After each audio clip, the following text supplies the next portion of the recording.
नमस्कार आप सभी को, स्वागत है आपका हमारे इस प्लेटफ़ॉर्म पर। आज के इस वीडियो में हम यूपीपीसीएस, आरओ-एआरओ और साथ ही साथ जो ग्राम पंचायत अधिकारी की आपकी परीक्षा होने वाली है, इन सभी परीक्षाओं में जो योजनाएँ हैं, उनको कवर कर रहे हैं। ये इसका भाग 2 है, इससे पहले भाग 1 आपने अगर नहीं देखा है, तो उसको प्लेलिस्ट में जाके आप लोग देख सकते हो। इसकी पीडीएफ अगर आपको चाहिए, तो आप हमारे टेलीग्राम चैनल से जुड़ सकते हो। टेलीग्राम चैनल का जो लिंक है, वो आपको डिस्क्रिप्शन बॉक्स में मिल जाएगा। इन योजनाओं में मैंने करंट अपडेट्स भी ऐड किया है, तो इसको पूरा देखिएगा। तो चलिए शुरू करते हैं। क्वेश्चन नंबर हम लोग 10 तक कर चुके थे और उसी के आगे शुरू करेंगे। 11वां नंबर कह रहा है कि प्रधानमंत्री विश्वकर्मा योजना, ये एक योजना है। कह रहा है कि इसकी टैगलाइन बता दो। टैगलाइन क्या है? आपको ये ऑप्शंस दिए हैं, इन्हीं में से आपको छाँटना है। सम्मान, सामर्थ्य और समृद्धि, ये इसकी टैगलाइन है। या साहस, सहयोग और श्रेष्ठता, या फिर युवा, योग्य और युक्ति, या फिर नन ऑफ दीज़। प्रधानमंत्री विश्वकर्मा योजना की टैगलाइन क्या है, ये आपसे पूछा है। तो सबसे पहले आप यहाँ पर देखिए ज़रा थोड़ी-सी कुछ बातें। प्रधानमंत्री विश्वकर्मा योजना, प्रधानमंत्री विश्वकर्मा योजना, ठीक है? ये योजना सबसे पहले कब शुरू की गई थी? तो विश्वकर्मा जयंती के अवसर पर शुरू की गई थी 17 सितंबर सितंबर पिछले साल 2023 में। तो 17 सितंबर 2023 को ये योजना लॉन्च करी गई थी। किसने लॉन्च किया था? ये लॉन्च किया था मोदी जी ने, ठीक है? मोदी जी ने इसे लॉन्च किया विश्वकर्मा जयंती के अवसर पर। जयंती के अवसर पर इसको लॉन्च किया। यहाँ तक बात समझ गए? ये जो योजना है, ये एक ऐसी योजना है, तो ये केंद्र सरकार के द्वारा ये योजना शुरू की गई है। तो हम कह सकते हैं कि यह एक केंद्रीय क्षेत्र की योजना है, ठीक है? केंद्रीय क्षेत्र की योजना है ये और पूरी तरह से वित्त पोषित कहाँ से होती है? केंद्र से। पूरी तरह से भारत सरकार द्वारा भारत सरकार द्वारा वित्त पोषित होती है, ठीक है? पूरी तरह से का मतलब है 100% भारत सरकार देता है इसको रुपया। अच्छा, जब ये शुरू की गई थी तो इसको प्रारंभिक वित्त कितना दिया गया था? ये आपसे पूछे जा सकते हैं पॉइंट्स, ध्यान रखिएगा। प्रारंभिक इसे वित्त कितना प्रदान किया गया था? तो आप बताओगे 13,000 करोड़ रुपए, ठीक है? और ये किस अवधि के लिए प्रदान किया गया है? तो ये जो योजना है इसे 2023-24 से शुरू किया गया और 2027-28 तक ये चालू रहेगी, ठीक है? आगे आने वाले सालों में। और इस दरमियान लगभग 13,000 करोड़ रुपए इस योजना में खर्च किए जाएँगे। अगर आपसे पूछा जाए कि ये जो योजना थी, प्रधानमंत्री विश्वकर्मा योजना, इसकी नोडल एजेंसी क्या है? तो आप क्या बताओगे? एमएसएमई मंत्रालय, ठीक है? एमएसएमई मंत्रालय को इसका नोडल मंत्रालय बनाया गया है। नोडल मंत्रालय बनाया गया है।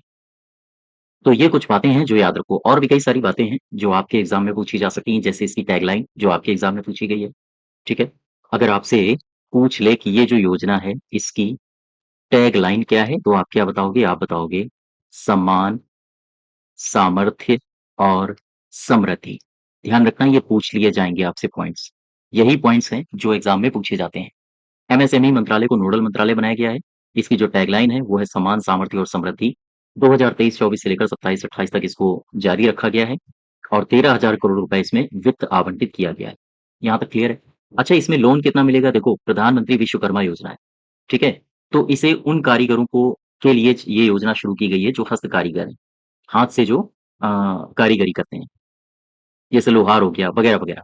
अब ऐसी स्थिति में इसमें कितना रुपया उनको आवंटित किया जाता है? कितने ब्याज दर पर आवंटित किया जाता है ना? पहली किस्त में कितना रुपया दिया जाता है? दूसरी किस्त में कितना रुपया दिया जाता है? तो इस तरह से क्वेश्चन्स भी आपसे पूछे जा सकते हैं। तो ध्यान रखिएगा, यहाँ पर जो मैं अब बातें लिख रहा हूँ, ये पॉइंट्स बना के आपसे पूछे जा सकते हैं। सबसे पहली बात ये है कि इसमें कितने ब्याज दर पर लोन मिलता है? तो ध्यान रखो 5% की ब्याज दर पर, ठीक है? 5% की ब्याज दर पर इसमें लोन दिया जाता है, पहली बात। दूसरी बात क्या है? 5% ब्याज दर पर लोन दिया जाता है। दूसरी बात ये है कि लोन मिलता कितना है? तो ध्यान रखिए, पहली किस्त के तौर पर 1 लाख रुपया, पहली किस्त में 1 लाख रुपया दिया जाता है। फिर दूसरी किस्त में कितना दिया जाता है? इसमें आप 2 लाख रुपया ले सकते हो और इस तरह से टोटल आपको 3 लाख रुपए का लोन मिलता है और ये जो 1 लाख रुपए का लोन मिल रहा है वो 18 माह के लिए मिलेगा और ये जो 2 लाख रुपए का लोन बाद में मिलेगा वो मिलेगा 30 माह के लिए, ठीक है? तो ये ड्यूरेशन भी याद रखो और इस तरह से टोटल कितना रुपया लोन मिलता है? 3 लाख रुपए, ठीक है? यहाँ तक क्लियर हुआ? अच्छा ये जो विश्वकर्मा योजना है, प्रधानमंत्री विश्वकर्मा योजना, इसे 3 स्तरों पर लागू किया जाता है। राज्य स्तर पर, सबसे पहले केंद्र स्तर पर लागू किया जाएगा, फिर राज्य स्तर पर भी लागू किया जाता है और अंत में डिस्ट्रिक्ट यानी जिला लेवल पर भी इसे लागू किया जाता है। तो वहाँ जब ये लागू होगी नेशनल स्तर पर, स्टेट स्तर पर और डिस्ट्रिक्ट स्तर पर, तो यहाँ पर अलग-अलग समितियाँ होती हैं जो डिस्ट्रिक्ट लेवल में कार्यान्वयन इस योजना का करेंगी। राज्य स्तर पर जब इसे लागू किया जाएगा तो राज्य स्तर पर एक योजना होती है जो इसको कार्यान्वित करेगी और राष्ट्रीय स्तर पर भी इसे लागू किया जाता है। तो इसे कितने चरणों में लागू किया जाता है ध्यान रखिए ज़रा। आओ देखो, ये जो पीएम विश्वकर्मा योजना है, विश्वकर्मा योजना, पीएम विश्वकर्मा योजना को 3 स्तर पर लागू या हम कहें वयन इसका किया जाएगा, ठीक है? इसका कार्यान्वयन 3 स्तरों पर किया जाएगा। कौन-कौन से स्तर हैं? नेशनल स्तर, स्टेट लेवल और फिर डिस्ट्रिक्ट डिस्ट्रिक्ट लेवल, ठीक है? अब ज़रा इसमें देखो जब राष्ट्रीय स्तर पर इसे लागू किया जाएगा तो कौन समिति आएगी आगे? जब भी इसे राष्ट्रीय स्तर पर लागू किया जाएगा तो एनएससी समिति या एनएससी कमिटी एक है जो इसको देखभाल करती है। एनएससी को क्या कहेंगे? इसको कहेंगे नेशनल स्टीयरिंग कमिटी, ठीक है? और जब ये राज्य स्तर पर लागू की जाएगी, तब होगी एक समिति एसएमसी। इसे क्या कहेंगे? इसे कहेंगे स्टेट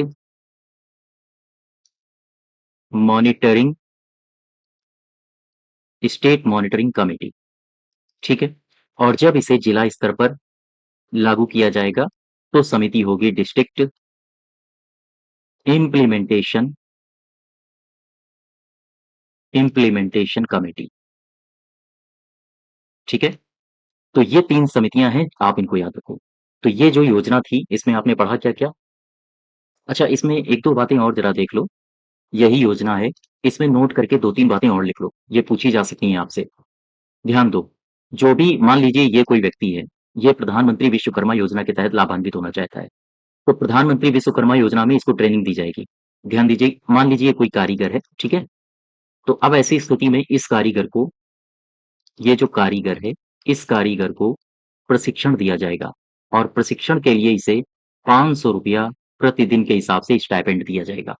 दूसरा, ये कोई मान लीजिए कारीगर है तो इसे टूल किट भी प्रदान किया जाएगा, टूल बॉक्स प्रदान किया जाएगा। तो टूल किट के लिए इसको कितना रुपया मिलेगा? टूल किट के लिए इसे ₹15,000 दिया जाएगा, ठीक है? ये 15,000 लिखा है।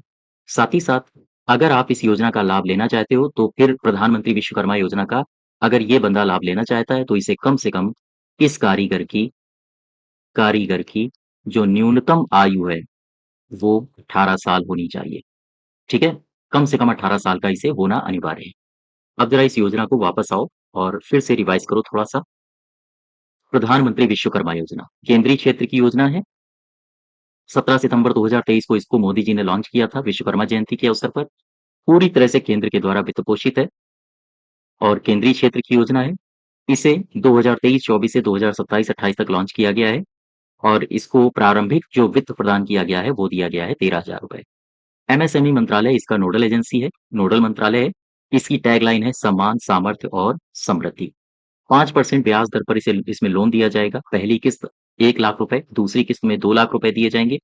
जो पहली किस्त का अवधि होगा 18 महीने, दूसरी किस्त में जब 2 लाख रुपए दिए जाएँगे तो 30 महीने इसकी अवधि होगी। टोटल 3 लाख इसमें रुपए लोन के तौर पर मिलेंगे। विश्वकर्मा योजना को 3 स्तरों पर कार्यान्वित किया जा रहा है। राष्ट्रीय स्तर पर, राज्य स्तर पर और जिला स्तर पर। राष्ट्रीय स्तर पर जब इसे लागू किया जाएगा तो नेशनल स्टीयरिंग कमेटी ये है, राज्य स्तर पर स्टेट मॉनिटरिंग कमेटी है, जबकि डिस्ट्रिक्ट स्तर पर डिस्ट्रिक्ट इम्प्लीमेंटेशन कमेटी है। अगर आप एक कारीगर हैं और चाहते हो कि विश्वकर्मा योजना के तहत आपको लाभ मिले, तो आपको 18 साल का होना पड़ेगा। साथ ही साथ अगर आपको इस योजना के तहत प्रशिक्षण दिया जाएगा तो ₹500 पर डे के हिसाब से स्टाइपेंड मिलेगा टूल किट के लिए आपको 15,000 रुपए अलग से दिए जाएंगे। ठीक, यहाँ तक क्लियर हो गई? हाँ, अब वापस आओ जरा। ये क्वेश्चन है 11 नंबर, कह रहा है प्रधानमंत्री विश्वकर्मा योजना की टैगलाइन क्या है? सम्मान, सामर्थ्य और क्या है? समृद्धि। ठीक है, नेक्स्ट देखो क्वेश्चन नंबर 12, कह रहा है कि एबीडीएम के संबंध में सही कथन की पहचान करो। पहले तो आपको ये पता होना चाहिए कि एबीडीएम ये है क्या। ठीक है, इसके बाद फिर आप कथन पढ़ो, कथन पढ़ लो पहले। Ayushman Bharat digital mission, ABDM का मतलब होता है आयुष्मान भारत डिजिटल मिशन के लिए राष्ट्रीय स्वास्थ्य प्राधिकरण को कार्यान्वयन एजेंसी बनाया गया है। हाँ, ये सही है। दूसरा कथन में कह रहा है अगस्त 2023 में राष्ट्रीय स्वास्थ्य प्राधिकरण के द्वारा 100 माइक्रोसाइट्स परियोजना के तहत मिजोरम के आइजोल में पहला एबीडीएम माइक्रोसॉफ्ट को लॉन्च किया गया। ये भी सही है, ये दोनों कथन आपके सही है। अब इसमें देखो ये जो माइक्रोसाइट्स परियोजना है ये क्या है और एबीडीएम क्या है, इसके बारे में समझते हैं थोड़ा। देखो एबीडीएम, ठीक है, ए बी डी एम, इसका मतलब क्या होता है? इसका मतलब होता है Ayushman Bharat digital mission. Digital mission, Ayushman Bharat digital mission, ये एक योजना है।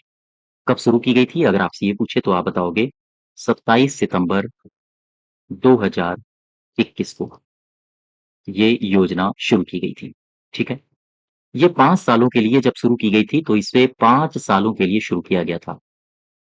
5 सालों के लिए इसे लागू किया गया था और उस दौरान लगभग 1600 करोड़ रुपए वित्त आवंटित किया गया था।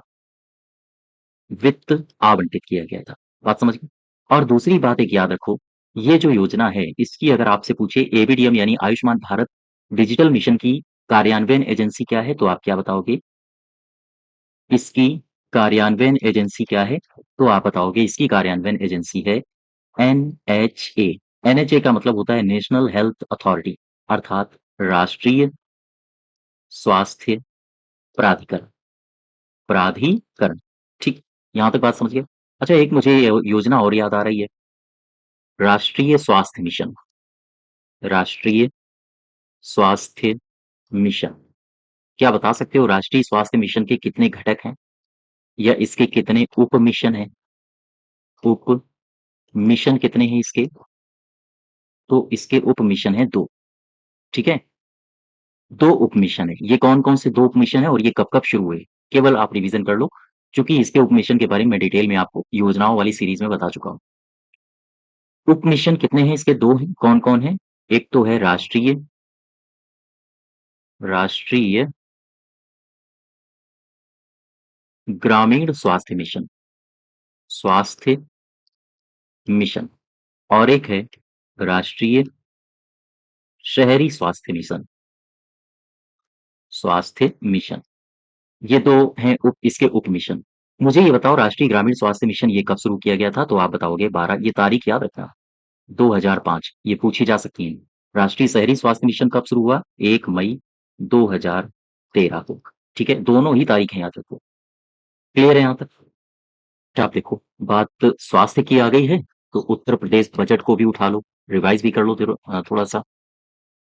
उत्तर प्रदेश बजट 2024-2025, बजट 2024-25 में जो स्वास्थ्य संबंधी योजनाएं हैं बताओ उनमें कितना रुपया आवंटित किया गया है? देखो, अगर मैं कुछ योजनाएं लिख रहा हूं आप इनको रिकॉल करो, इनको रिवाइज करो थोड़ा सा। ठीक है, मैंने लिखा राष्ट्रीय ग्रामीण स्वास्थ्य मिशन, स्वास्थ्य मिशन। मुझे बताओ राष्ट्रीय ग्रामीण स्वास्थ्य मिशन में उत्तर प्रदेश ने बजट 2024-25 में कितना रुपया आवंटित किया है? सबसे पहली योजना ये हो गई। मैं दूसरी लिख रहा हूं, तब तक आप इसको याद करो। मैंने दूसरा लिखा आयुष्मान प्रधानमंत्री आयुष्मान भारत हेल्थ इंफ्रास्ट्रक्चर, आयुष्मान भारत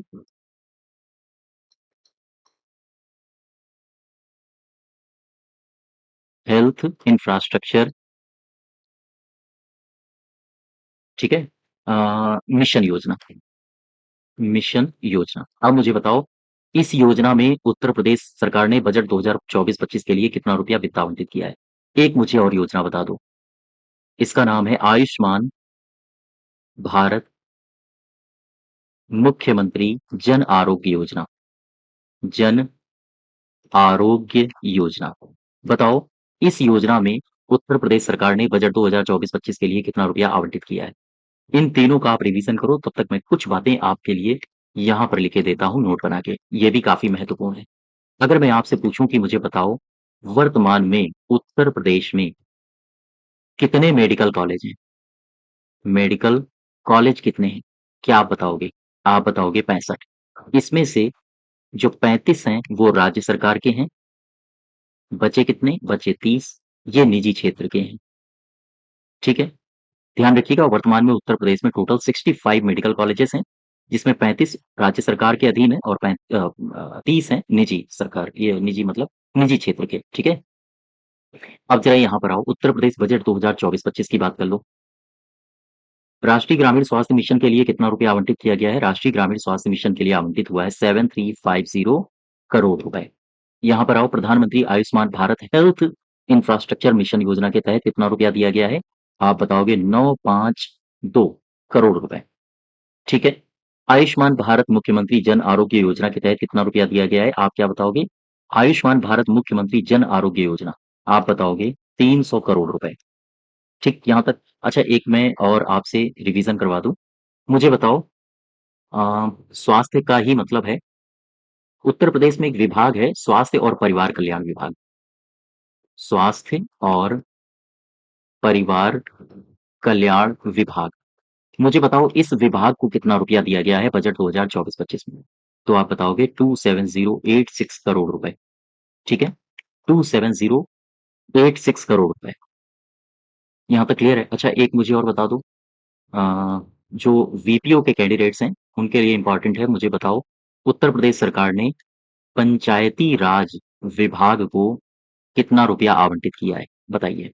तो आप बताओगे 21197 करोड़ रुपए। ये आपको रटा होना चाहिए। उत्तर प्रदेश सरकार ने पंचायती राज विभाग के लिए कितना रुपया आवंटित किया है बजट 2024-25 में? आप बताओगे 21197 करोड़ रुपए। ठीक है? इतने 21197 करोड़ रुपए। वापस आओ अपने क्वेश्चन में। केवीडीएम के संबंध में सही कथन की पहचान करो। क्या कह रहा है? ये तो आपका सही है, पहला वाला। दूसरा, 100 माइक्रोसाइट्स ये मिजोरम आइजोल में पहला लॉन्च किया गया, ये भी सही है। और ये दोनों सही है। ठीक है? क्वेश्चन नंबर 13 में आओ। क्या कह रहा है? प्रदेश में भाग्य लक्ष्मी योजना ये कब शुरू की गई थी? 1900 नहीं, 2017 होना चाहिए इसका सही उत्तर। प्रदेश में भाग्य लक्ष्मी योजना 2017 में शुरू की गई थी। ठीक?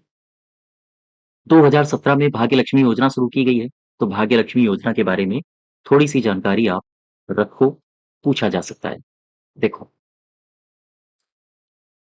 भाग्य लक्ष्मी योजना कब शुरू हुई? 2017 में। क्यों शुरू की गई थी? ये दरअसल भाग्य लक्ष्मी योजना उन लोगों के लिए है जो आर्थिक रूप से कमजोर हैं। तो आर्थिक रूप से जो कमजोर परिवार हैं, उन परिवारों में अगर बेटी जन्मती है, तो बेटी के जन्म से लेकर जब तक वो 21 साल की नहीं हो जाती है, तब तक उसे 2 लाख रुपए इसको दिए जाएँगे।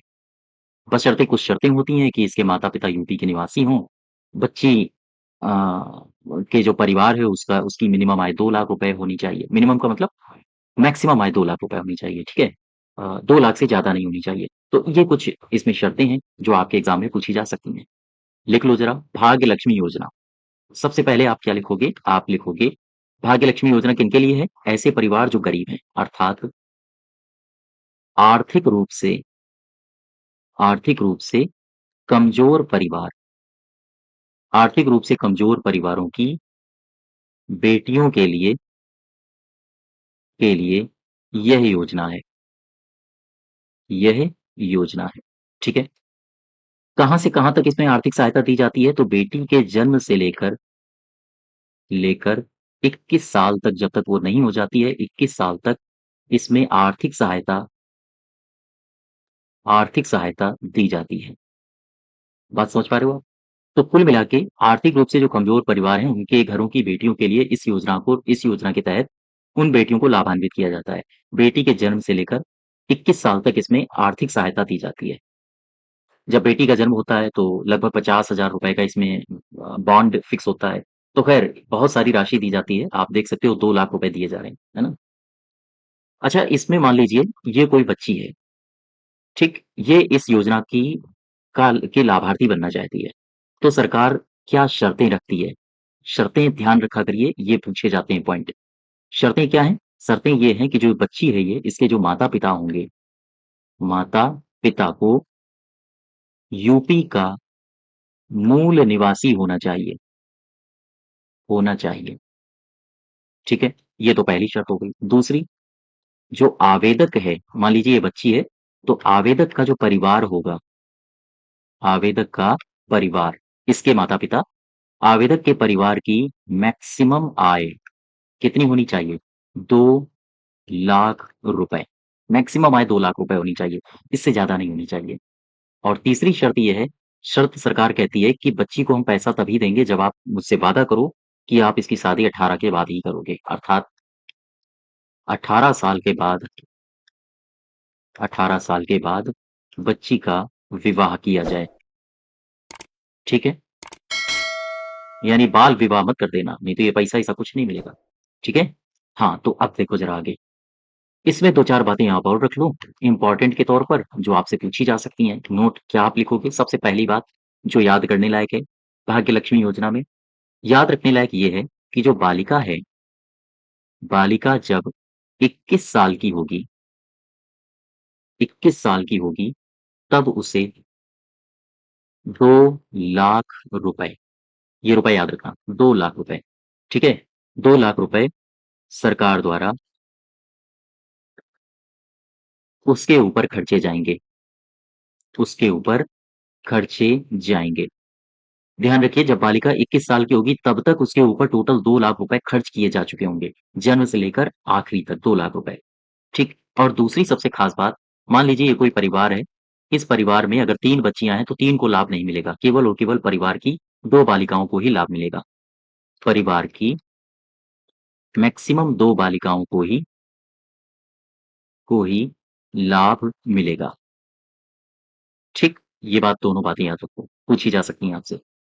यहाँ तक क्लियर हुआ? अच्छा, मैं एक आपको थोड़ा-सा रिवीज़न करवा दूँ, महिलाओं की बात आई है। ये कौन-सी योजना थी? भाग्य लक्ष्मी योजना। महिलाओं की बात आई है तो ज़रा मैं कुछ योजनाएँ लिख रहा हूँ, ठीक है? उन योजनाओं में मुझे बताना कितना रुपया आवंटित किया गया है उत्तर प्रदेश सरकार के द्वारा। जैसे मैंने सबसे पहले लिखा, निराश्रित निराश्रित महिला पेंशन योजना। निराश्रित महिला पेंशन योजना में जो महिलाएँ होती हैं उनको कितना पेंशन दिया जाता है? पेंशन की राशि कितनी होती है? पेंशन की राशि कितनी होती है बताओ? दूसरा क्वेश्चन मैं लिख रहा हूँ, उत्तर प्रदेश रानी लक्ष्मीबाई योजना, ध्यान रखो, उत्तर प्रदेश रानी लक्ष्मीबाई महिला एवं बाल सम्मान कोष के तहत, ध्यान रखिएगा, उत्तर प्रदेश रानी लक्ष्मीबाई महिला एवं बाल सम्मान कोष के तहत जो पीड़िता होती हैं, पीड़ित महिलाओं को कितना रुपया दिया जाता है? बताओ? पीड़ित महिलाओं को जो क्षतिपूर्ति रकम होती है, क्षतिपूर्ति रकम होती है, वो कितनी होती है? ध्यान दो, ये जो क्षतिपूर्ति रकम है, ये मैं पूछ रहा हूँ उत्तर प्रदेश रानी लक्ष्मीबाई महिला एवं बाल सम्मान कोष के तहत कितना रुपया मिलता है? ये उत्तर प्रदेश की मैं बात कर रहा हूँ। ठीक है यहाँ तक? क्लियर है? हाँ। अच्छा, मैं तीसरी योजना और लिखे दे रहा हूँ आपके सामने। इनके आप उत्तर ढूँढिए, तब तक मैं एक योजना और लिखे दे रहा हूँ। मुझे बताओ कौन-सी लिख दूँ? कन्या सुमंगला लिख लो। कन्या सुमंगला योजना के तहत बजट में आवंटन कितना किया गया है? बताओ, कितनी राशि आवंटित की गई है? मैं ये नहीं पूछ रहा हूँ कन्या सुमंगला योजना में आजकल सरकार कितना रुपया दे रही है, ना। मैं पूछ रहा हूँ बजट 2024-25 में कितना रुपया टोटल आवंटित किया गया है? कितने करोड़ रुपए इस योजना को दिए गए हैं? बताइए। एक मैं और योजना लिख के दे रहा हूँ।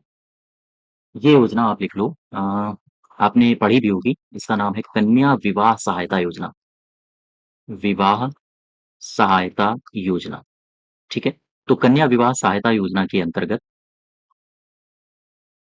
ध्यान दो, कन्या विवाह सहायता योजना के अंतर्गत अगर बालिका का स्वजातीय विवाह होता है, बालिका का स्वजातीय विवाह होता है तो कितना रुपया आवंटित किया जाएगा या कितने रुपया उसको दिया जाएगा? अगर बालिका का अंतरजातीय विवाह होता है तो कितना रुपया उसे दिया जाएगा? बताइए। फिर से समझ लो, कन्या विवाह सहायता योजना इसके अंतर्गत इस योजना के अंतर्गत जो श्रमिक होते हैं, ठीक है? वो श्रमिक अगर अपनी बालिकाओं का विवाह स्वजातीय करते हैं, तो कितना रुपया उनको मिलेगा राशि के तौर पर? अगर वो अपनी बालिकाओं, अपनी बच्चियों का विवाह अंतरजातीय करते हैं, तो उन्हें कितना रुपया दिया जाएगा? ये हमारे 3-4 क्वेश्चन्स हैं, 4 क्वेश्चन्स। इनके मुझे उत्तर बता दो। सबसे पहले निराश्रित महिला पेंशन योजना को पेंशन की राशि अब आजकल कितनी दी जा रही है? आप क्या बताओगे? आप बताओगे ₹1000, ठीक है? ₹1000 प्रति माह। फिर उत्तर प्रदेश रानी लक्ष्मीबाई महिला एवं बाल सम्मान कोष के तहत जो पीड़ित महिलाएँ हैं, उनको क्षतिपूर्ति रकम आजकल कितनी दी जाती है? तो आप बताओगे ₹1,00,000 से लेकर ₹10,00,000 तक। याद रखिएगा, ₹1,00,000 से लेकर ₹10,00,000 तक। अच्छा यहाँ पर आओ, कन्या सुमंगला योजना के अंतर्गत आजकल ₹25,000 दिए जा रहे हैं, ठीक है? लेकिन मैं वो नहीं पूछ रहा हूँ, मैं ये पूछ रहा हूँ कि बजट 2024-25 में टोटल कितने रुपए दिए गए हैं? तो आप बताओगे 700 करोड़ रुपए। यहाँ पर आओ, कन्या विवाह सहायता योजना के अंतर्गत अगर श्रमिक जो पंजीकृत श्रमिक होता है, वो 2 बालिकाओं को ही इसमें लाभ मिलता है। अगर वो अपनी बालिका का विवाह स्वजातीय करता है, तो ऐसी स्थिति में उसे 5500 नहीं 55,000 ₹55,000 उसे आवंटित किए जाएँगे। अगर वो अंतरजातीय विवाह करता है तो ₹61,000 उसे आवंटित किए जाएँगे, उसे दिए जाएँगे। ठीक यहाँ तक वापस आओ। क्वेश्चन नंबर 13 का सही उत्तर हो जाएगा 2017। ठीक 14 में देखो द मिलियन फार्मर्स स्कूल ये कार्यक्रम कब शुरू किया गया था? तो आप बताओगे 2017 में। 2017 में इसको शुरू किया गया था ये कार्यक्रम। ठीक है? अच्छा इसमें द मिलियन फार्मर्स स्कूल में देखो ज़रा, कई सारी बातें हैं जो आपको पता होनी चाहिए। सबसे पहले द मिलियन फार्मर्स स्कूल ये मुझे बताओ कब शुरू हुआ? 2017 में, ठीक है? द मिलियन लिखा है, मिलियन का मतलब होता है 10 लाख। तो एक एक मोटा-मोटा आइडिया मुझे बताओ, स्कूल में प्रशिक्षण मिलता है, तो 10 लाख फार्मर्स यानी किसानों को प्रशिक्षण दिया जाएगा, अर्थात 10 लाख से अधिक किसानों को किसानों को वो प्रगतिशील खेती कर सकें, इसके लिए प्रशिक्षण दिया जाएगा। 10 लाख से अधिक किसानों को प्रगतिशील खेती के लिए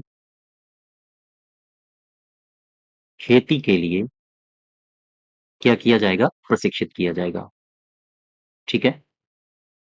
प्रशिक्षित किया जाएगा। अच्छा, 10 लाख किसानों को प्रशिक्षित किया जा रहा है, तो ऐसी स्थिति में उन्हें लगभग 15,440 ग्रामों को चिन्हित किया गया है और 15,440 ग्रामों के माध्यम से 10 लाख किसानों को इसमें पढ़ाया जाएगा, ठीक है? और इसमें जो 10 मिलियन फार्मर्स स्कूल है, इसमें 10 स्वयं सहायता समूहों को भी चुना गया है, जिन्हें ट्रैक्टर वगैरह की भी सुविधा दी जाएगी, ट्रैक्टर्स मिलेंगे। तो कुल मिला के ये जो द मिलियन फार्मर्स स्कूल हैं इसमें 15,000 पाठशालाओं की आयोजन करने का लक्ष्य चिन्हित किया गया है। तो ख़ैर ये सब बातें आपसे मुश्किल है कि पूछा जाए इनके लेकिन इसमें ये याद रखो द मिलियन फार्मर्स स्कूल इसे शुरू कब किया गया? तो 2017 में, ठीक है? इसका ईयर याद रखना। बाकी इसमें बहुत सारी बातें हैं, जैसे 15,000 पाठशालाओं के आयोजन का लक्ष्य रखा गया है। 15,440 ग्राम सभाओं के माध्यम से ये जो 10 लाख किसान हैं, इनको प्रशिक्षित किया जाएगा, है ना? और साथ ही साथ जो 10 स्वयं सहायता समूह हैं, उनको ट्रैक्टर की सुविधा प्रदान की जाएगी। ठीक है? वापस आओ। अच्छा वापस आओ तो इसमें सही उत्तर क्या होगा? 2017 ठीक है? इसी क्वेश्चन में द मिलियन फार्मर्स स्कूल में आप उत्तर प्रदेश बजट में जाओ ज़रा, यूपी बजट में और यूपी बजट में क्या किसानों से संबंधित कुछ बातें की गई हैं या ग्राम से संबंधित कुछ बातें की गई हैं? कुछ रुपया आवंटित किया गया है, वो देख लो। बजट 2024-25 ठीक। मैं इसमें कुछ बातें लिख रहा हूँ और मुझे इनका रिवीजन करा दो। मैंने लिखा उत्तर प्रदेश के जो विकास खंड हैं, उत्तर प्रदेश के विकास खंडों एवं ग्राम पंचायतों याद रखना ये आपके एग्जाम में हाँ उम्मीद है कि पूछ लिया जाए। उत्तर प्रदेश के विकास खंडों और ग्राम पंचायतों में ऑटोमेटिक वेदर स्टेशन स्थापित किए जा रहे हैं। उत्तर प्रदेश की मैं बात कर रहा हूँ। ग्राम पंचायतों में automatic weather station weather station और ऑटोमेटिक रेन गेज की स्थापना की जा रही है। फिर से समझो। मैंने कहा उत्तर प्रदेश के जो विकास खंड हैं, वहाँ पर उत्तर प्रदेश की जो ग्राम पंचायतें हैं, वहाँ पर ऑटोमेटिक वेदर स्टेशन स्थापित किए जा रहे हैं और ऑटोमेटिक रेन गेज स्थापित की जा रही हैं। मुझे ये बताओ बजट 2024-25 में इनकी स्थापना के लिए कितना रुपया आवंटित किया गया है? तो आप बताओगे 60 करोड़ रुपए। ठीक, भूलना नहीं है। बजट 2024-25 में उत्तर प्रदेश के विकास खंडों और ग्राम पंचायतों में ऑटोमेटिक वेदर स्टेशन और ऑटोमेटिक रेन गेज की स्थापना करने के लिए 60 करोड़ रुपए आवंटित किए गए। यहाँ तक क्लियर हो गया? ठीक है। अच्छा, अब मुझे एक बात और बता दो जरा। एक योजना है जिसका नाम है राज्य कृषि विकास योजना। राज्य कृषि विकास योजना। मुझे बताओ राज्य कृषि विकास योजना में उत्तर प्रदेश सरकार ने बजट 2024-25 में कितना रुपया दिया है? फिर एक योजना में लिख रहा हूँ। मुझे बताओ योजना में ना लिख के मैं लिखूँ, अगर आपसे मैं पूछूँ कि उत्तर प्रदेश में जो कृषि का विकास दर का लक्ष्य है वो कितना है? हाँ, यही बता दो। प्रदेश में अ, कृषि क्षेत्र में कृषि क्षेत्र में विकास दर का लक्ष्य विकास दर का लक्ष्य कितना है? बजट 2023-24 में कितना रखा गया है? आप बताओगे 5.1%। भूलना नहीं है, रट लेना इसको। राज्य कृषि विकास योजना में कितना रुपया आवंटित किया गया है? 200 करोड़ रुपए। ठीक है, 200 करोड़ रुपए। तो ये सारी बातें याद रखो आप। द मिलियन फार्मर्स स्कूल में मैंने क्या बताया, 2017 से शुरू हुई और 10 लाख से अधिक किसानों को इसमें ट्रेन किया जाएगा। और ये ट्रेन सब क्यों किया जा रहा है? ताकि इनको इनकी आय में वृद्धि की जा सके। हालांकि 2017 में उस समय टारगेट रखा गया था कि 2022 तक इनकी आय में वृद्धि कर दी जाती। ठीक है, तो इन्हीं सब के लिए ये टारगेट रखा गया है। अच्छा, बजट 2024-25 में मैंने आपको क्या बताया? ग्राम पंचायतों और विकास खंडों में ऑटोमेटिक वेदर स्टेशन और ऑटोमेटिक रेनगेज की स्थापना के लिए कितना आवंटित किया गया है? 60 करोड़। राज्य कृषि विकास योजना के लिए 200 करोड़ और उत्तर प्रदेश में 2024-25 वित्त वर्ष के लिए कृषि क्षेत्र में विकास दर का लक्ष्य कितना रखा गया है? 5.1%। ठीक है यहाँ तक? हाँ, वापस आओ। क्वेश्चन नंबर 14 का सही उत्तर हो जाएगा 2017। 15 में आओ जरा। मेजर ध्यानचंद्र विजय पथ योजना ये कब शुरू की गई? 29 अगस्त 2020 में, 29 अगस्त 2019 में, 21 में या 29? इसका 29 अगस्त 2020 में इसको शुरू किया गया है। ठीक है, मेजर ध्यानचंद्र विजय पथ योजना। अब जरा इस योजना को उठाओ और यहाँ पर आप डिटेल में इसको देखो। मेजर ध्यानचंद्र मेजर ध्यानचंद्र विजय पथ योजना क्या है ये? सबसे पहले तो इसकी शुरुआत कब हुई? तो आप बताओगे 29 अगस्त 2020 में इसकी शुरुआत हुई। क्यों इसे शुरू किया गया? इसके उद्देश्य क्या है? आप क्या बताओगे? तो इसका जो उद्देश्य है, वो है जो अंतर्राष्ट्रीय या राष्ट्रीय स्तर के जो खिलाड़ी होते हैं, उनके जहाँ भी घर हैं, उन घरों तक यानी राष्ट्रीय और अंतर्राष्ट्रीय स्तर के खिलाड़ियों के घरों तक पक्की सड़क का निर्माण करना इस योजना का लक्ष्य है। तो आप क्या लिखोगे? आप लिखोगे अंतर्राष्ट्रीय और राष्ट्रीय स्तर के खिलाड़ियों के घरों तक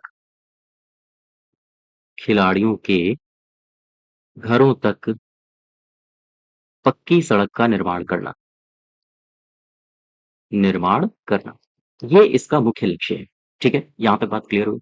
अच्छा, ऐसी स्थिति में 19 अंतर्राष्ट्रीय खिलाड़ियों के घरों तक सड़क बनाई जाएगी। यानी इस योजना के तहत शुरुआत में 19 खिलाड़ियों को चिन्हित किया गया था। 19 खिलाड़ियों को इसमें चिन्हित किया गया था, जिसमें यूपी के जो क्रिकेटर्स हैं वो भी आते थे। ठीक है, यहाँ तक? तो ये योजना में आप इतनी ही बातें याद रखो। इसका लक्ष्य क्या है? अंतर्राष्ट्रीय स्तर हो या राष्ट्रीय स्तर हो, जो भी इस स्तर पर खेल चुका है और वो यूपी का खिलाड़ी है, तो उन खिलाड़ियों के लिए के घरों तक सड़क का निर्माण किया जाएगा, वो भी पक्की सड़क। इसे शुरू कब किया गया? 29 अगस्त 2020 में इसको शुरू किया गया। ठीक है, तो ये ग्रामीण क्षेत्र से संबंधित है। अच्छा, ग्रामीण क्षेत्र से संबंधित मुझे एक बात बताओ, ये खिलाड़ी खेलेंगे कहाँ? खेलेंगे ये स्टेडियम में। तो क्या उत्तर प्रदेश सरकार स्टेडियम बनवा रही है? ग्रामीण स्टेडियम। ध्यान देना, जो वीपीओ के स्टूडेंट्स हैं वो गौर करें यहाँ पे। ग्रामीण स्टेडियम के संबंध में उत्तर प्रदेश सरकार में क्या हलचल हो रही है? देखो, उत्तर प्रदेश में 117 विकास खंड, ध्यान दीजिएगा, उत्तर प्रदेश में ये फिगर याद रखना, उत्तर प्रदेश में जो 117 विकास खंड हैं, 117 विकास खंडों में 124 ग्रामीण स्टेडियम या मल्टीपर्पज हॉल बनाए जा रहे हैं, हॉल बनाए जा रहे हैं। ठीक, ये फिगर याद रखना। उत्तर प्रदेश में कितने ग्रामीण स्टेडियम बनाए जा रहे हैं? तो आप बताओगे 124। कितने विकास खंडों में बनाए जा रहे हैं? 117। ठीक है, इस फिगर को याद रखना। अच्छा, आप मुझे बताओ, उत्तर प्रदेश में ग्राम पंचायतों में युवक मंगल दल और महिला मंगल दलों का निर्माण भी हो रहा है। तो क्या बता सकते हो 2023-2024 तक कितने मंगल दलों का निर्माण हो चुका है? अभी ये करंट की खबर है। प्रदेश में, उत्तर प्रदेश में ग्राम पंचायतों में, ध्यान दीजिएगा, उत्तर प्रदेश में ग्राम पंचायतों में 53800, इस फिगर को याद रखना, युवक मंगल दल। ठीक, और अगर आपसे पूछे महिला मंगल दल कितने हैं, तो आप बताओगे 51300। इतने निर्माण हो चुका है, हो चुका है। ठीक, फिर से समझ लो, उत्तर प्रदेश में ग्राम पंचायतों में युवक मंगल दल टोटल 53,800 और महिला मंगल दल टोटल 51,300 का निर्माण हो चुका है। यहाँ तक क्लियर हो गई बात? ये बात आप याद रखिए, ये फिगर आप याद रखिए। वहीं अगर मैं बजट 2000 BUTG है ना, बजट 2024-25 की अगर मैं बात करूं, तब आप क्या बताओगे? बजट 2024-25 में, हाँ, मैं क्या पूछूं आपसे, ग्रामीण स्तर पर ही मैं कुछ पूछता हूँ। मुझे बताओ, स्पोर्ट्स स्पोर्ट्स साइंस और इंजरी सेंटर ये बन रहा है उत्तर प्रदेश में। स्पोर्ट्स साइंस और इंजरी सेंटर ये बनेगा। ठीक, ये जब बनेगा उत्तर प्रदेश में, मैं खेल से ही बात कर रहा हूँ, उत्तर प्रदेश बजट 2024-25 में ये कहा गया है कि स्पोर्ट्स साइंस और इंजरी सेंटर बन रहा है। ठीक है, मान लिया बन रहा है। मुझे इसमें वित्त आवंटन बता दो, कितना रुपया वित्त आवंटित किया गया है? तो आप बताओगे 12 करोड़ रुपए। ठीक, फिर से समझ लो जो भी मैंने अभी आपको फैक्ट्स बताए हैं। मेजर ध्यानचंद्र विजय पथ योजना तो आपको समझ आ गई होगी। अब जरा यहाँ पर आओ, ग्रामीण स्टेडियम में मैंने क्या बताया आपको? ग्रामीण स्टेडियम में उत्तर प्रदेश में 117 विकास खंडों में 124 ग्रामीण स्टेडियम और मल्टीपर्पज हॉल बनाए जा रहे हैं। ये दोनों ही फिगर याद रखो, आपसे पूछे जा सकते हैं। वहीं मैंने आपको बताया कि उत्तर प्रदेश में ग्राम पंचायतों में युवक मंगल दल टोटल 53,800 बनाए जा चुके हैं और महिला मंगल दल ग्राम पंचायतों में 51,300 बनाए जा चुके हैं। फिर मैंने आपको बताया स्पोर्ट्स साइंस और इंजरी सेंटर, ठीक है, ये बन रहा है, उत्तर प्रदेश में बनाया जाएगा, प्रस्तावित है ये, और इसके लिए 2024-25 बजट में 12 करोड़ रुपए प्रस्तावित है। समझ गए यहाँ तक? हाँ। अब नेक्स्ट देखो जरा, क्वेश्चन में आओ वापस। मेजर ध्यानचंद्र विजय पथ योजना ये कब शुरू की गई थी? 29 अगस्त 2020 में। क्वेश्चन नंबर 16 देखो, नमो ड्रोन दीदी योजना, इसके संबंध में सही कथन की पहचान करिए। नमो ड्रोन दीदी योजना, बताइए भाई। इस योजना के तहत केंद्र सरकार 15,000 चयनित महिला स्वयं सहायता समूहों को ड्रोन उपलब्ध कराएंगी। हाँ, सही है। दूसरे कथन में कह रहा है कि योजना के तहत ग्रामीण महिलाओं को ड्रोन संचालन में प्रशिक्षित करके उन्हें ड्रोन दीदी के रूप में रूपांतरित किया जाएगा। हाँ, ये भी सही है। ये दोनों ही सही है, उपयुक्त दोनों कथन सही है। इस योजना के तहत केंद्र सरकार 15,000 चयनित महिला स्वयं सहायता समूहों को ड्रोन उपलब्ध कराएंगी और योजना के तहत ग्रामीण महिलाओं को ड्रोन संचालन में प्रशिक्षित किया जाएगा और फिर उन्हें ड्रोन दीदी के रूप में रूपांतरित किया जाएगा। ठीक, यहाँ तक? अब जरा इस योजना के बारे में समझो, नमो ड्रोन दीदी योजना ये क्या है? दो चार बातें इसके बारे में देखो। नमो ड्रोन दीदी योजना, दीदी योजना, ध्यान दो। नमो ड्रोन दीदी योजना, सबसे पहले मुझे ये बताओ, कैबिनेट इसे मंजूरी कब मिली? इसे मंजूरी कब मिली कैबिनेट से? तो आप बताओगे नवंबर 2023 में। अच्छा, नवंबर 2023 में ही प्रधानमंत्री जी ने महिला किसान ड्रोन केंद्र का भी शुभारंभ किया था। तो आप ध्यान रखिए इस ड्यूरेशन को। नवंबर 2023 में ही प्रधानमंत्री ने महिला किसान ड्रोन केंद्र का शुभारंभ किया। ठीक है, यहाँ तक बात समझ गए? अच्छा, आप एक बात समझो, नमो ड्रोन दीदी योजना इसे शुरू किया गया है, तो इसमें कुछ फीचर्स हैं जो आपको पता होनी चाहिए और आपके एग्जाम में ये की पॉइंट्स पूछे जा सकते हैं। देखिए, यहाँ से, ये जो नमो ड्रोन दीदी योजना है, ध्यान देना, इसे मंजूरी दी गई थी नवंबर 2023 में और इसको 2024 में फिर शुरू किया गया था। तो नमो ड्रोन जो योजना है, दीदी योजना, इसे 2024-25 से शुरू किया गया है 2025-26 तक, यानी 2025-26 तक इसे शुरू किया गया, यानी 2025-26 तक इसको लागू किया गया है। और इस अवधि के लिए जो वित्त आवंटन है, वित्त आवंटन वो कितना किया गया है? 1261 करोड़ रुपए। इतना रुपया वित्त आवंटित किया गया है। और इस योजना के लिए 15,000, ध्यान दीजिएगा, जो चयनित महिला स्वयं सहायता समूह है, महिला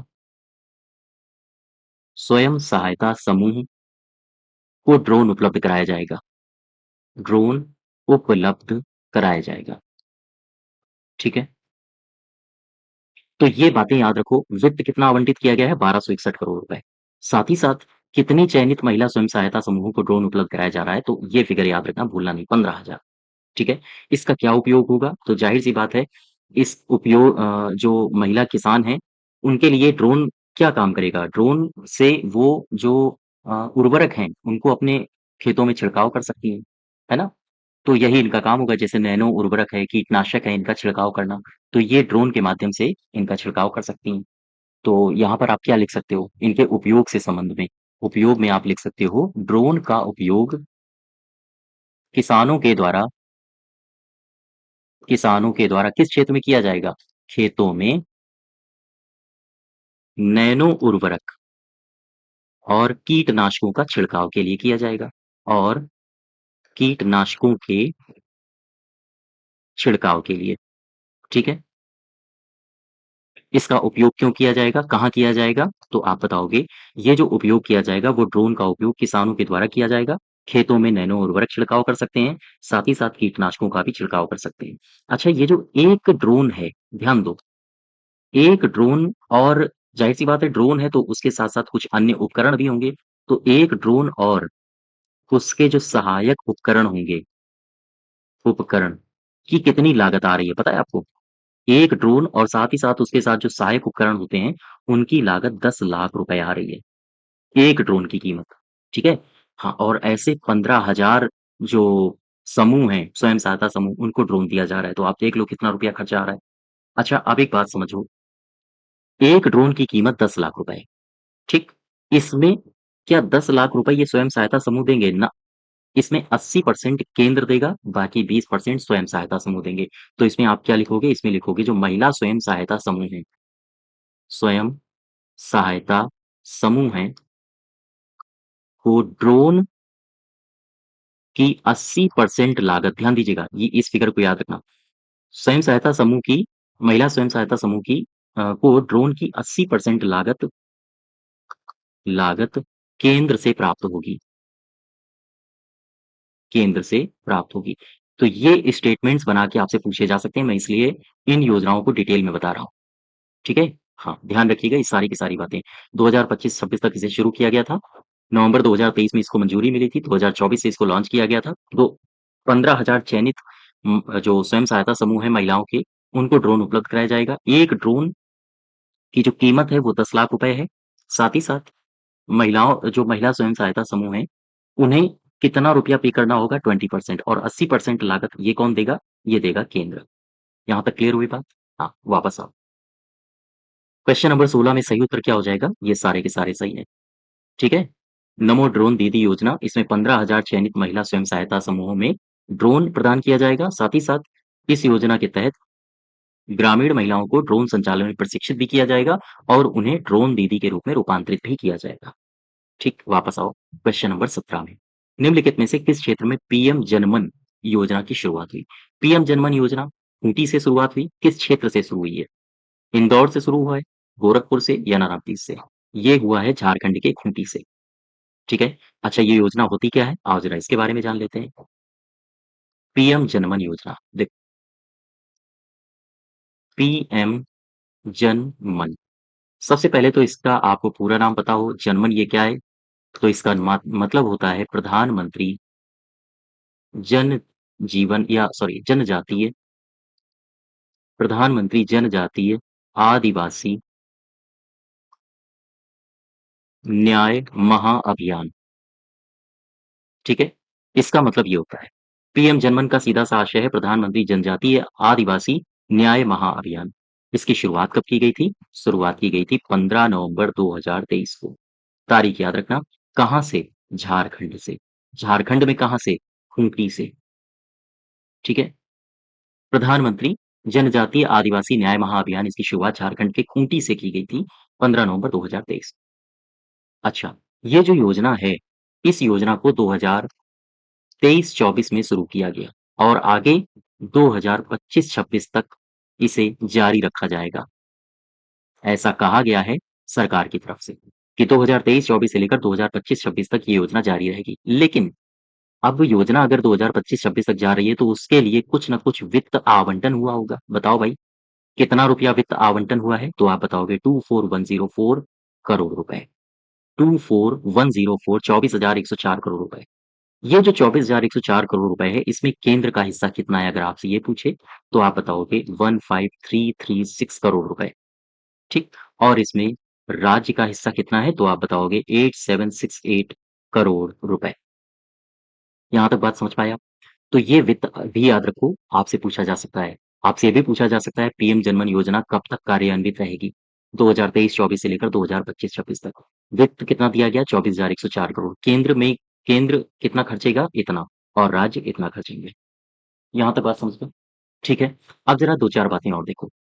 पीएम जनमन योजना में, ये जो पीएम जनमन योजना है, इस योजना के तहत 9 मंत्रालयों को इसमें शामिल किया गया है और 9 मंत्रालयों के द्वारा 11 क्षेत्रों पर इस योजना में काम किया जाएगा। तो केवल वो 11 क्षेत्र आप मत याद रखिए, बस इतना ध्यान रखो, इसमें कितने मंत्रालयों के माध्यम से कितने क्षेत्रों पर ध्यान केंद्रित किया जाएगा। तो ध्यान रखिए, यह मिशन यह मिशन जनजातीय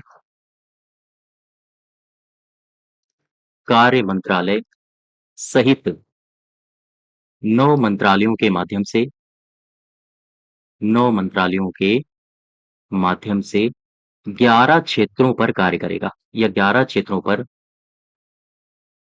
इसमें ध्यान केंद्रित किया जाएगा, ठीक है? तो ध्यान रखिएगा कितने क्षेत्रों पर ध्यान केंद्रित किया जा रहा है? टोटल 11। कितने मंत्रालय इस पर काम करेंगे? टोटल 9 मंत्रालय। बात समझ गए? तो ये जो योजना है पीएम जनमन योजना, इसके बारे में फिर से समझ लो। कब शुरू की गई? 15 नवंबर 2023 झारखंड के खूंटी से। प्रधानमंत्री जनजातीय आदिवासी न्याय महाअभियान इसका नाम है। 2023-24 से लेकर 25-26 तक ये जारी रहेगी। वित्त आवंटन में 24,104 करोड़ रुपए दिए गए हैं इस अवधि के लिए और केंद्र की तरफ से 15,336 करोड़ रुपए खर्च किए जाएंगे। साथ ही साथ 8,768 रुपए खर्च किए जाएंगे राज्य की तरफ से और इसमें 9 मंत्रालयों को शामिल किया गया है जो 11 क्षेत्रों पर फोकस्ड होंगे। ठीक है, वापस आओ। 17 का सही उत्तर क्या हो जाएगा? खूंटी। 18 में देखो, मुख्यमंत्री बुनकर सौर ऊर्जा परियोजना के लिए नोडल एजेंसी कौन सी है? ये पूछ रहा है आपसे। नोडल एजेंसी कौन सी है? बताइए भाई। यूपी नेडा है, ग्रामीण विकास संस्थान है, पंचायती राज संस्थान है या फिर ननातिस? तो मुख्यमंत्री बुनकर सौर ऊर्जा परियोजना के लिए जो नोडल एजेंसी है वो है यूपी नेडा। ठीक है, यूपी नेडा। वापस आओ। मुख्यमंत्री बुनकर सौर ऊर्जा परियोजना के बारे में 2-4 बातें आप समझ लो। मुख्यमंत्री मुख्यमंत्री बुनकर सौर ऊर्जा परियोजना, ठीक है? सबसे पहले मुख्यमंत्री बुनकर सौर ऊर्जा परियोजना ये कब शुरू की गई थी? तो आप बताओगे नवंबर 2022 में 22 को इसकी घोषणा की गई थी। घोषणा कब हुई थी? नवंबर 2022 में। और ये भी घोषणा हुई थी कि आगामी 5 सालों के लिए इसे संचालित किया जाएगा। ठीक, यहाँ तक बात समझ गए? और ये भी घोषणा की गई थी कि जो यूपी नेडा है, यूपी नेडा इसकी कार्यान्वयन एजेंसी होगी। कार्यान्वयन एजेंसी होगी। ठीक, यहाँ तक ये 3 बातें याद रखो। मुख्यमंत्री बुनकर सौर ऊर्जा परियोजना कब शुरू हुई? इसकी घोषणा कब हुई? नवंबर 2022 में। 5 सालों के लिए संचालित होगी। यूपी नेडा इसकी कार्यान्वयन एजेंसी होगी। अब जरा इसमें अनुदान देखो, ध्यान दो। इस योजना के तहत सामान्य वर्ग और एससी-एसटी को कितना-कितना अनुदान दिया जाएगा? सामान्य वर्ग की अगर बात करें, ये पॉइंट्स याद रखना, आपसे स्टेटमेंट बना के पूछे जा सकते हैं। सामान्य वर्ग के अगर बुनकर हैं, ठीक है? बुनकर को सोलर पैनल के लिए सोलर पैनल के लिए कितना अनुदान दिया जाएगा? तो आप बताओगे 50% अनुदान दिया जाएगा लागत का। वहीं एससी-एसटी को सोलर एससी-एसटी के जो बुनकर हैं, एससी-एसटी वर्ग के बुनकरों को सोलर पैनल के लिए सोलर पैनल के लिए कितना रुपया अनुदान दिया जाएगा? आप क्या बताओगे? अनुदान कितना प्रतिशत अनुदान दिया जाएगा? आप बताओगे 75%। यानी एससी-एसटी को 25% ज़्यादा दिया जा रहा है और जनरल यानी सामान्य कैटेगरी के जो बुनकर हैं, उन्हें 25% कम दिया जा रहा है। ठीक है? अनुदान। हाँ, ये अनुदान याद रखना, ये पूछा जा सकता है आपसे स्टेटमेंट्स बना के। ठीक है? अब ज़रा एक बात और देखो, ये जो योजना है मुख्यमंत्री बुनकर सौर ऊर्जा परियोजना, इसमें एक बात और लिखी है, इसमें कहा है कि जो भी लाभार्थी होगा, मान लीजिए ये लाभार्थी हैं, ठीक है? ये इसके लाभार्थी हैं। तो इसमें ये कहा गया है कि जो भी लाभार्थी होंगे, लाभार्थी में 10% महिलाएँ होनी चाहिए, महिलाएँ हों। ये बात ध्यान रखना। लाभार्थी में इसका खासा ध्यान रखा जाएगा कि अगर मुख्यमंत्री बुनकर सौर ऊर्जा परियोजना से किसी को लाभ दिया जा रहा है, किसी समुदाय को, तो उसमें 10% महिलाएँ होनी चाहिए। ठीक है? यहाँ तक क्लियर हुआ? और अ, उत्तर प्रदेश में मुझे बताओ नवीन और नवीकरणीय ऊर्जा विकास अधिकरण, इसकी स्थापना कब हुई? मुझे कमेंट बॉक्स में बताओ, मैं लिखे देता हूँ। उत्तर प्रदेश में नवीन और नवीकरणीय ऊर्जा विकास अधिकरण, बताओ मुझे इसका गठन कब किया गया? इसका उत्तर मुझे कमेंट बॉक्स में बताइए। वापस आओ अपने क्वेश्चन में, 18 का सही उत्तर हो जाएगा यूपी नेडा इसकी कार्यान्वयन एजेंसी है। ठीक है? नेक्स्ट देखो 19, पीएम स्वामित्व योजना के संबंध में निम्नलिखित कथनों पर विचार करो और गाँवों के सर्वेक्षण और गाँवों के क्षेत्र विचार करो। पहला कथन कह रहा है गाँव के सर्वेक्षण और गाँवों के क्षेत्रों में तात्कालिक प्रौद्योगिकी के साथ मानचित्रण एक केंद्रीय योजना है। क्या ये सही है? फिर से समझो, गाँव के सर्वेक्षण करना है और गाँव में तात्कालिक प्रौद्योगिकी के साथ मानचित्रण करना है और इसके लिए ये योजना बनाई गई स्वामित्व। क्या ये केंद्रीय योजना है? हाँ, ठीक है। दूसरे में आओ, इसका उद्देश्य ड्रोन आधारित भूमि मानचित्रण के माध्यम से ग्रामीण संपत्ति मालिकों को कानूनी स्वामित्व प्रदान करता है। हाँ, ये भी सही है। तीसरे में आओ, आवास एवं शहरी मामलों का मंत्रालय इसे संचालित कर रहा है। ये गलत है, ये नहीं है। आवास मंत्रालय नहीं है। तो इसमें क्या कह रहा है? विचार करो, पीएम स्वामित्व योजना के संबंध में निम्नलिखित कथनों पर विचार करो। ठीक है? इसमें ना तो सही पूछ रहा है, ना गलत पूछ रहा है। तो ये आपका 1 और 2 सही हो जाएँगे। यहाँ पर मैं लिखे दे रहा हूँ। ठीक है? ये क्वेश्चन थोड़ा मिसप्रिंट है, टाइप में शायद हो सकता है एरर हो, आप समझ लेना। इसमें पहला और दूसरा सही है, ये तीसरा गलत हो जाएगा। बात समझ रहे हो? ये तीसरा पंचायती राज मंत्रालय अगर यहाँ पर होता आवास मामलों की जगह तो ये सही होता। अच्छा, ये स्वामित्व का पूरा नाम क्या है? इंग्लिश में बताओ मुझे। देखो यहाँ पर लिख लो, स्वामित्व, स्वामित्व। इसका पूरा नाम आपसे पूछा जा सकता है इसलिए याद रखिए। Survey of survey of villages, abadi and mapping with improvised technology in villages areas. ठीक है? ये पूरा नाम है जो आप याद रखो, सर्वे of villages abadi and mapping with improvised technology in villages areas. तो स्वामित्व का पूरा नाम आप याद रखना, एग्जाम में पूछा जा सकता है। अच्छा, अगर आपसे पूछा जाए कि ये जो स्वामित्व योजना है, इसे कौन चला रहा है? तो आप क्या बताओगे? ये मंत्रालय भी याद रखना। ये मंत्रालय हैं पंचायती राज मंत्रालय, पंचायती राज मंत्रालय। मैं उत्तर प्रदेश की बात कर रहा हूँ, यूपी में पंचायती राज मंत्रालय। साथ ही साथ जो यूपी का राज्य राजस्व विभाग है, वो भी उसकी भी इसमें हिस्सेदारी रहती है। राज्य राजस्व विभाग की भी इसमें हिस्सेदारी रहती है। इसका भी कहीं न कहीं योगदान है। साथ ही साथ जो भारतीय सर्वेक्षण विभाग है, इनके सहयोग से ये योजना चल रही है। ठीक है? इनके सहयोग से पंचायती राज मंत्रालय, राज्य राजस्व विभाग उत्तर प्रदेश में और भारतीय सर्वेक्षण विभाग इनके सहयोग से इस योजना को संचालित किया जा रहा है। वापस आओ अपने क्वेश्चन में, इसका सही उत्तर हो जाएगा 1 और 2। क्वेश्चन नंबर 20 में देखो, राष्ट्रीय ग्राम स्वराज अभियान के संबंध में निम्नलिखित कथनों पर विचार करो और गलत कथन की पहचान करो। यह एक केंद्र प्रायोजित योजना है, बिल्कुल सही है। इसका उद्देश्य पंचायती पीआरआई का मतलब होता है पंचायती राज इंस्टीट्यूशंस। पीआरआई की शासन क्षमताओं को विकसित करना है, ये भी सही है। इस योजना का केंद्रीय घटक पंचायतों को प्रोत्साहित करने एवं पंचायत योजनाओं को लागू करने पर ध्यान केंद्रित करता है। ये सारे के सारे सही हैं। ठीक है? यहाँ तक। अच्छा अ, ये जो ग्राम है, राष्ट्रीय ग्राम स्वराज अभियान, देखो, हालाँकि राष्ट्रीय ग्राम स्वराज अभियान के बारे में बता चुका हूँ आपको, लेकिन मुझे ये बता दो थोड़ी-सी बातें, मैं बात कर रहा हूँ बजट की, है ना? 2024-25 की। उत्तर प्रदेश की मैं बात कर रहा हूँ। मुझे 3-4 क्वेश्चन बताओ यहाँ से। अगर मैं आपसे पूछूँ कि मुझे बताओ उत्तर प्रदेश के बजट 2024-25 में प्रधानमंत्री आवास योजना ग्रामीण प्रधानमंत्री आवास योजना ग्रामीण के तहत कितना रुपया आवंटन किया गया है? इस योजना को उत्तर प्रदेश सरकार ने बजट 2024-25 में मुख्यमंत्री आवास योजना आवास योजना ग्रामीण इसके लिए कितना रुपया आवंटित किया गया है? और तीसरी मैं बात आपसे पूछ रहा हूँ, मुझे बताओ ये करंट की खबर है, ध्यान दीजिएगा करंट में ज़्यादा फ़ोकस रखिए। वित्त वर्ष 2023-24 तक, ध्यान दीजिए वित्त वर्ष 2024-25 अब चल रहा है। मैं 23-24 की बात कर रहा हूँ। वित्त वर्ष 2023-24 तक मुख्यमंत्री आवास योजना मुख्यमंत्री आवास योजना ग्रामीण के तहत कितने आवास का कितने आवास का निर्माण कार्य पूरा हुआ है?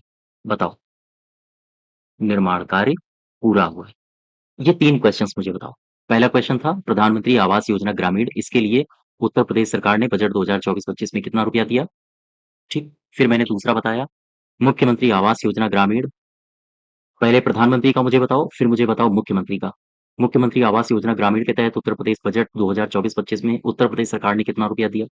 फिर मैंने क्वेश्चन आपसे पूछा कि वित्त वर्ष 2023-24 तक मुख्यमंत्री आवास योजना ग्रामीण के तहत कितने आवास का निर्माण कार्य पूरा हो गया? तो यहाँ पर आप बताओगे 2,03,000 ठीक है? ये फिगर मत भूलना, याद रखना इसको। 2,03,000 गाँवों का निर्माण कार्य पूरा हो चुका है। प्रधानमंत्री आवास योजना ग्रामीण के तहत कितना रुपया दिया गया है? तो आप बताओगे 2441 करोड़ रुपए। मुख्यमंत्री आवास योजना ग्रामीण के तहत बजट 2024-25 में कितना रुपया दिया गया है? 1140 करोड़ रुपए। 1140 लिखा है ये, 1140 करोड़ रुपए, ठीक है? ये तीनों बातें याद रखो करंट से संबंधित हैं। तो ये इसका सही उत्तर क्या हो जाएगा? इसका सही उत्तर हो जाएगा सारे, सारे यानी कि 20 का चौथा ऑप्शन सही हो जाएगा, ठीक है? तो ये उत्तर प्रदेश सरकार और केंद्र सरकार की योजनाओं का दूसरा भाग है। इसमें हमने 20 क्वेश्चंस कवर किए। इसकी अगर आपको पीडीएफ चाहिए तो आप हमारे टेलीग्राम चैनल से जुड़ सकते हो। साथ ही साथ चैनल को सब्सक्राइब भी करिए, वीडियो को शेयर भी करिए ज़्यादा से ज़्यादा। तो आज यहीं तक रखते हैं। धन्यवाद।